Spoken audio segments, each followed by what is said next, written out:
Karena kita sudah menjadi sunatullah, ya, kita tidak bisa hidup sendiri, kita butuh orang lain.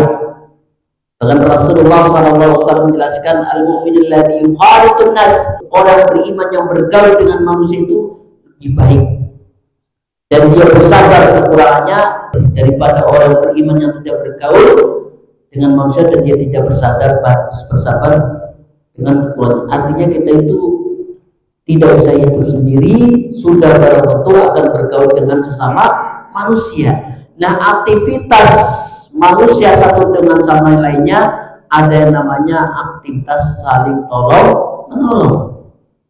Ya, di lingkungan yang kecil rumah tangga, suami istri saling tolong menolong, saling membantu. Di lingkungan masyarakat dengan tetangga saling menolong, saling membantu. Dan aktivitas tersebut jika diniati ibadah akan menjadi ibadah. Hanya innamal a'malu binniyat. Setiap amal itu tergantung niatnya.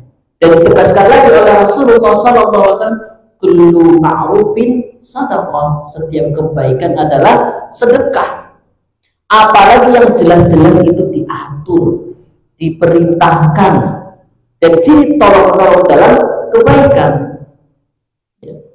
Makanya Allah Subhanahu wa taala berfirman, wa ta'awanu 'alal birri wa taqwa, dan saling tolong menolonglah dalam kebaikan dan dalam hal ketakwaan.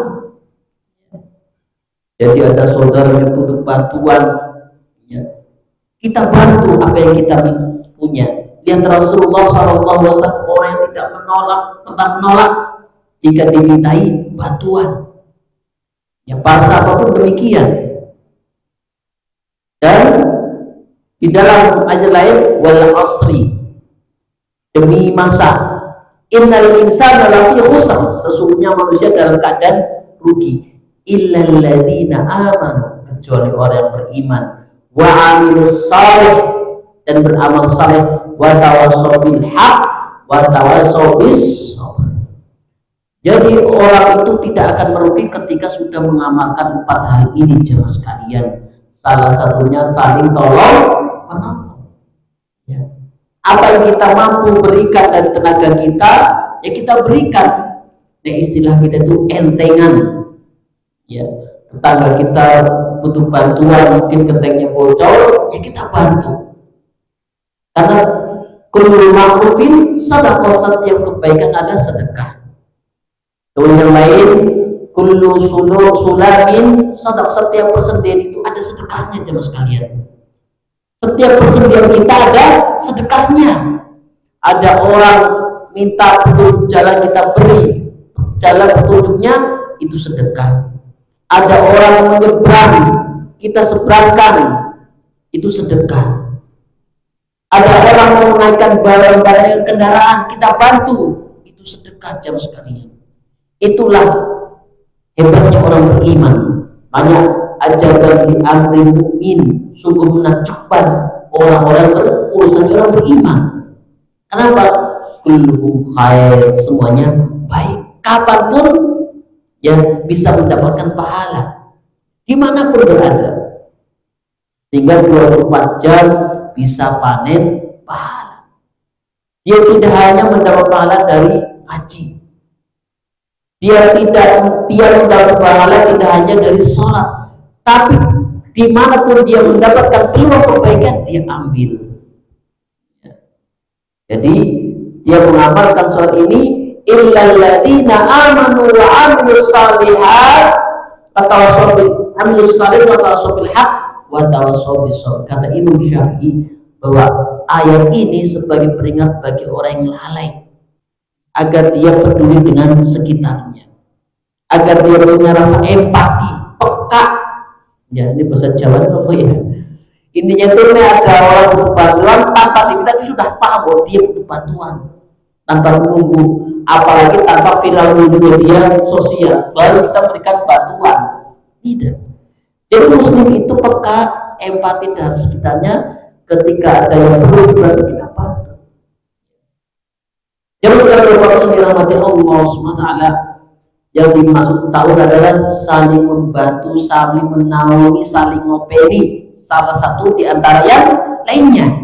Alal birri wat taqwa, di atas kebaikan, di atas ketakwaan. Ya, terlebih di sini ya tukang larinya masya Allah ya. Jadi apa yang butuh bantuan Al-Qur'annya perlu dibagi, ya dibagi disebarkan, masya Allah, dia mendapat pahala dari orang yang ngajinya. Jadi ternyata itu kan banyak tukang lahir plus ngajinya plus bantu fasilitas pengajiannya, masya Allah. Maka la tahqiranna minal ma'ruf, jangan kau remehkan dari kebaikan. Jadi jangan sampai jangan sekali rahmati Allah SWT meremehkan muadzin, meremehkan tukang sapu. Lihat Rasulullah SAW suatu hari kelangan simbah-simbah yang suka nyapu masjid. Ya biasanya ngeliat nyapu masjid itu. Suatu hari Rasul kok tumben gak ada. Kemudian dikasih tahu oleh sahabatnya, orang itu sudah meninggal. Marah Rasulullah. Marah. Kenapa tidak memberitahu saya? Karena Pak menganggap bahwa wanita itu bukan siapa sih nggak Pak, tidak perlu memberitahu Rasulullah Shallallahu Alaihi Wasallam. Marah Rasulullah. Karena para sahabat meremehkan wanita tersebut karena hanya dia baru cuma nyapu masjid. Sehingga Rasulullah Shallallahu Alaihi Wasallam meminta ditunjukkan kuburannya dan Rasulullah sholat jenazah di kuburan. Itulah yang menjadi landasan bolehnya sholat jenazah di kuburan orang yang meninggal.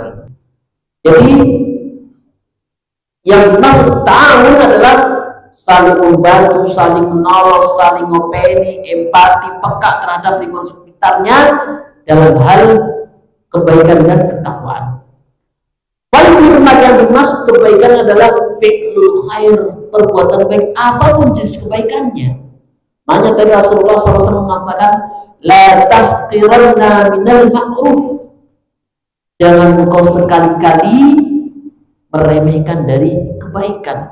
Makanya sering di sini dulu di bab awal-awal ada seorang wanita pelacur masuk surga gara-gara minum seekor anjing.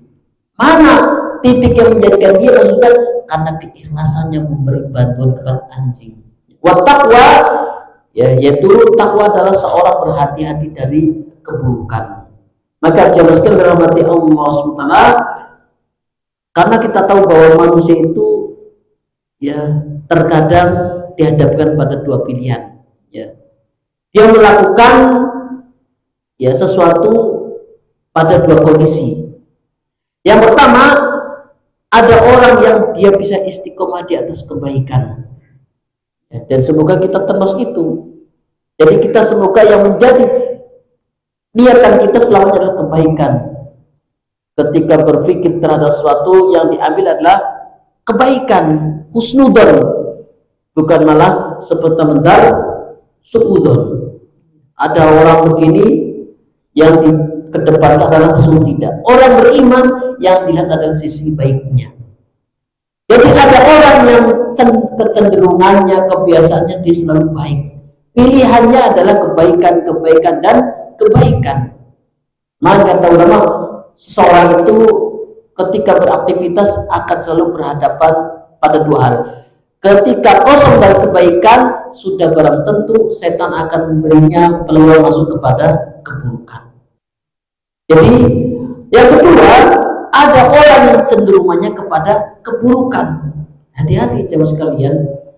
Maka kita bersyukur ketika aktivitas kita selalu di atas kebaikan, itu yang namanya taufik dan hidayah Allah Subhanahu wa ta'ala. Bersyukur panjenengan bisa enteng ngaji ya, di WA di grup kok malah enteng, alhamdulillah ngaji ya. Di WA grup kok merasa tidak beban, bismillah mangkat, itu alhamdulillah nikmat, tidak ada penghalang, itu nikmat jemaah sekalian. Yang nanti panjenengan ketika di akhirat nek tahu pahala ngaji kayak gini, tak ngaji terus tiap hari. Sebagaimana yang dari ini sering saya sampaikan untuk motivasi agar terus beramal soleh. Jadi orang mati syahid ketika diperlihatkan surga, dia ingin kembali ke dunia, pengen mati syahid 10 kali.